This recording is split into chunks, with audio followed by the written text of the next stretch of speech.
এই যে আমার হাতে ফোনটা দেখতেছেন, এই ফোনের ভিতরে একটা সিম আছে, গ্রামীণ ফোনের সিম। এই ফোনের মাধ্যমে যে আমাদের কি পরিমাণ টাকা চলে যাচ্ছে আমরা বুঝতেই পারতেছি না, কারণ এটার ফোনের মধ্যে দিয়ে যায় তো অনেক কিছু জানা যায় না। আজকে 2-4টা কথা বলতে চাই আপনাদেরকে গ্রামীণ ফোনের অবস্থাটা সম্পর্কে, বা বিভিন্ন ফোন কোম্পানি, শুধু গ্রামীণ ফোন না, গ্রামীণ ফোন হচ্ছে গিয়ে মেইন। আরো ফোন কোম্পানির কথা বলি, যারা আপনারা জানেন যে ডাটা আপনি যখন ব্যবহার করবেন যদি বাকি থেকে যায়, আপনার টাইমটা শেষ হলে পরেই 1টা মিনিট 1টা ডাটাও এরা আপনাদের যোগ দিবে না। মাননীয় মন্ত্রী, যিনি আমাদের এই যে মন্ত্রী আছেন, টেলিযোগাযোগ মন্ত্রী, উনি সংসদে বলেছেন কি যে বারবার আমরা বলার পরও এরা শুনে না, এরা মামলাতে চলে যায়। এর মানে হচ্ছে কি রীতিমতো আত্মসমর্পণ করার মতো। আমার মাননীয় মন্ত্রীর কাছে একটাই প্রশ্ন, যদি আপনি একা এগুলো কন্ট্রোল করতে না পারেন তাহলে সারেন্ডার করেন। মাননীয় প্রধানমন্ত্রী, আপনি একটা তদন্ত করে দেখেন যে এই সব জিনিস নিয়ে মানুষ কথা বলতে পারে না, মানুষ জানে না এই ডাটা কি, মানুষ জানে না গ্রামীণ ফোনের পেছনে কি আছে, মানুষ জানে না এই ফোন কোম্পানিগুলো কিভাবে আমাদেরকে লুটপাট করতেছে। আপনি একটা এক্সপার্ট কমিটি করে দেন, কারণ এরা আপনার সামনে গেলে যে আচরণ করে, আমার বিশ্বাস এই ধরনের এই যে নোবেল বিজয়ী, আমাদের যিনি নোবেল বিজয়ী, উনি যা করতেছেন তাই এই দেশটাকে সর্বশান্ত করে ছাড়বেন। পদ্মা সেতুর বিরোধিতা করে উনি কিন্তু থেমে যান নাই। উনি কিন্তু এই যে গ্রামীণ ফোনের মাধ্যমে এই দেশটারে, সারা দেশটারে কিভাবে লুটপাট করা যায়, কারণ উনি তো সুদের ব্যবসা করে নোবেল শান্তিতে পাইছেন সুদের ব্যবসা করে। যে শুনতাম আমরা যে আমাদের বাংলাদেশের মানুষ নাকি সামনের দিকে নাকি মশা গেলে দেখে ফেলে, আর পিছনের দিকে নাকি হাতি গেলে দেখতে পায় না।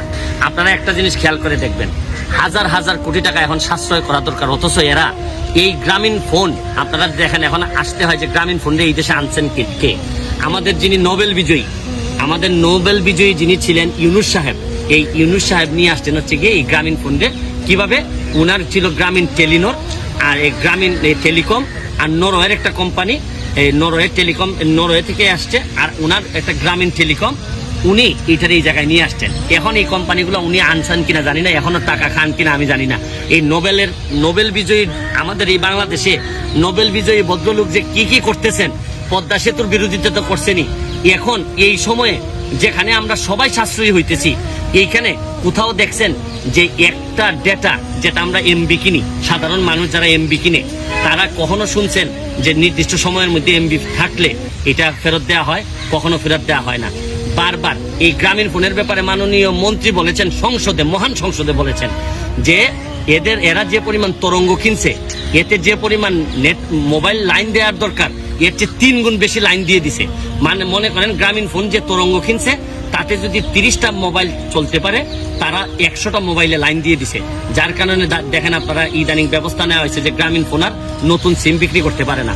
আমি জানি না আপনারা জানেন কিনা, আমি সুপ্রিম কোর্টে দেখছি অ্যাপেলেট ডিভিশনে 12,000 কোটি টাকা দাবি সরকারের গ্রামীণ ফোনের কাছে, মাত্র 2,000 কোটি টাকা দিছে, 10,000 কোটি টাকা এখনো তো মামলাই পড়ে আছে, হাজার হাজার কোটি টাকা পিছন দিয়ে চলে যাচ্ছে।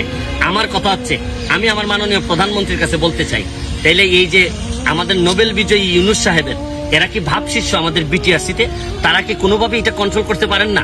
আমার মাননীয় মন্ত্রীর কাছে একটাই প্রশ্ন, যদি আপনি একা এগুলা কন্ট্রোল করতে না পারেন তাহলে সারেন্ডার করেন, তাহলে আমাদের প্রধানমন্ত্রীকে বলেন আপনার কাছে রেখে দিবেন। আমি জানতে চাই যে এই গ্রামীণ ফোনের কাছ থেকে এই নোবেল বিজয়ী উনি এই আজাবটারে বাংলাদেশে নিয়ে এসে, গ্রামীণ ফোনের অনেক ভালো ভালো সাইড আছে, কিন্তু তাই বলে আমাদের সাধারণ মানুষে কি পরিমাণ নির্যাতনের এই মুহূর্তে, তারপরও আমাদের নোবেল বিজয়ী একটা কথা বলেন না যে এই জিনিসটারে আমি বাংলাদেশে নিয়ে আসছিলাম। এখন অন্তত এরা মানুষের জন্য অন্তত কিছুটা হইলো মানুষের কম কষ্ট দিবে, মানুষের কাছ থেকে টাকা কম নিবে। হাজার হাজার কোটি টাকা বাকি রাখতেছে, বড় বড় আইনজীবী দিয়ে মামলা চালাচ্ছে যাতে টাকা দিতে না হয়। কারণ যেখানে হাজার হাজার কোটি টাকার খেলা, এখানে কে যে কখন বিক্রি হয়ে যাচ্ছে, এটা আমি আমার মাননীয় প্রধানমন্ত্রীর কাছে বিচার দিতে চাই। মাননীয় প্রধানমন্ত্রী, আপনি একটা তদন্ত করে দেখেন যে এই সব জিনিস নিয়ে মানুষ কথা বলতে পারে না, মানুষ জানে না এই ডাটা কি, মানুষ জানে না গ্রামীণ ফোনের পেছনে কি আছে, মানুষ জানে না এই ফোন কোম্পানিগুলা কিভাবে আমাদেরকে লুটপাট করতেছে। আপনি একটা এক্সপার্ট কমিটি করে দেন, কারণ এরা আপনার সামনে গেলে যে আচরণ করে, আমার বিশ্বাস এই ধরনের এই যে নোবেল বিজয়ী, আমাদের যিনি নোবেল বিজয়ী, উনি যা করতেছেন তাই এই দেশটাকে সর্বশান্ত করে ছাড়বেন। পদ্মা সেতুর বিরোধিতা করে উনি কিন্তু থেমে যান নাই। উনি কিন্তু এই যে গ্রামীণ ফোনের মাধ্যমে এই দেশটারে, সারা দেশটারে কিভাবে লুটপাট করা যায়, কারণ উনি তো সুদের ব্যবসা করে নোবেল শান্তিতে পাইছেন সুদের ব্যবসা করে, এই ব্যাপারে আর কথা বলতে চাই না।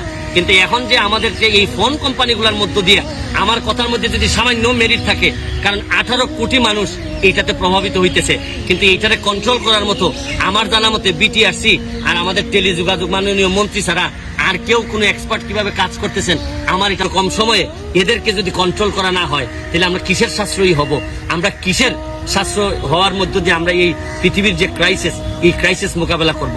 এই জন্য আমার একটাই কথা, যে যেই হন না কেন বাংলাদেশের বিরোধিতা যিনি করবেন তাকে সামনে আসতে হবে, তাকে মোকাবেলা করতে হবে। দর্শক, গ্রামীণ ফোনের দুর্নীতি ফাঁস করে দিল এবার ব্যারিস্টার সুমন ভাই। ব্যারিস্টার সুমন ভাইয়ের এসব প্রতিবাদের কারণে গ্রামীণ ব্যাংকের 3 কর্মকর্তার বিরুদ্ধে দুদকের মামলা হুইচ অলরেডি। সত্যি ব্যারিস্টার সুমন ভাইয়ের একজন মানবতার ফেরিওয়ালা, প্রতারণা ও জালিয়াতির মাধ্যমে সদস্যদের টাকা বিতরণ না করে আত্মসাতের অভিযোগে গ্রামীণ ব্যাংকের 3 কর্মকর্তার বিরুদ্ধে মামলা দায়ের করেছে দুর্নীতি দমন কমিশন দুদক। গ্রামীণ ব্যাংকের মাদারীপুর জোনের ডুমুরিয়া টুঙ্গিপাড়া শাখার অফিসার অসীম বৈদ্য, প্রিন্সিপাল অফিসার সজল কুমার মজুমদার ও অফিসার শেখ নাজমুল ইসলাম। এজাহারে বলা হয়, গ্রামীণ ব্যাংকের ডুমুরিয়া টুঙ্গিপাড়া শাখার 4 জন সদস্যের ঋণের টাকা পুরোপুরি বিতরণ না করে আসামিরা পরস্পর যোগসাজশে 2,06,9,612 টাকা আত্মসাৎ করেন। কমিশনের অনুমোদনের পর মঙ্গলবার মামলাটি দায়ের করা হয়। সত্যি ব্যারিস্টার সুমন ভাইয়ের জন্য মাটির মানুষ। তিনি রাতের আধারে মানুষের খোঁজ খবর নেন। তিনি সবসময় গরিব মানুষের সাথে তো আখেরা করে বোঝার চেষ্টা করেন তারা কতটা কষ্টে থাকে। দেখতেই তো পারলেন। আচ্ছা, আপনারা বলুন তো, এই বছর কজন এমপি মন্ত্রীকে দেখেছেন যিনি ঈদের দিন গরিব মানুষের বাড়িতে গিয়েছে? দেখাতে পারবেন এমন কোন এমপি মন্ত্রী, এমন কোন নেতা? পারবেন না দর্শক, কারণ এরকম মানুষ নেই, ব্যারিস্টার সুমন ভাইয়ের মতো মানুষ নেই। তাই তো তাকে ভালোবাসে লক্ষ লক্ষ মানুষ। আজ সকলের মনে জায়গা করে নিয়েছে। ভালো থাকবেন, সুস্থ থাকবেন, দেখা হবে পরবর্তী কোনো ভিডিওতে।